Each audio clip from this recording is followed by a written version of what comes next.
What's up, everyone? How's it going today? It is, I don't know what day is today. Monday. I'm in the control room. I'm not usually in here. Let's see, I'm gonna turn this a little bit this way. Before I start, I always give out my discount code for the day. It's good for 24 hours, and it's RB120. RB120. 20% off anything in my store. This is how I make my living, because I sure don't get paid for views. All these list videos I've been doing, all get demonetized.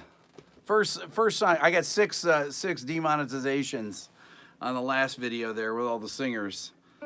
Funny though, the blockers though didn't block. I didn't play enough of Queen. I didn't play enough of the Beatles. Well, I didn't play the Beatles actually. I played McCartney live, and I can get away with things like that. I want to talk about this, how the lick killed jazz here. Okay, now any of you that are followers of my good friend Adam Neely know about the lick, right?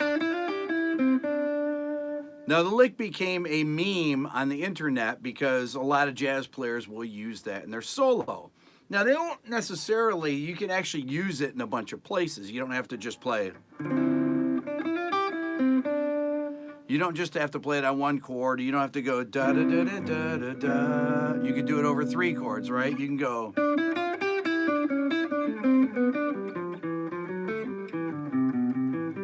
You can do it like that, where you just use a fragment of it in a 2/5 line. But that's not the lick that I'm talking about that killed jazz.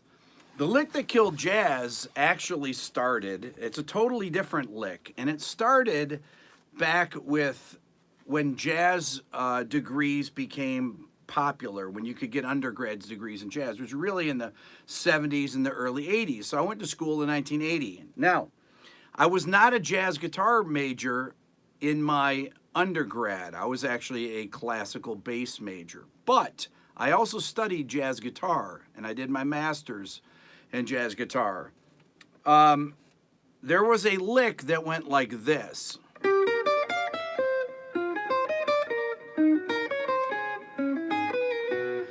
That is the lick that became the lickification of jazz, if you will. Now, jazz was always built just like rock on licks. A lick is just a phrase that you use or vocabulary that you use for improvising. Okay, it's not any different than going.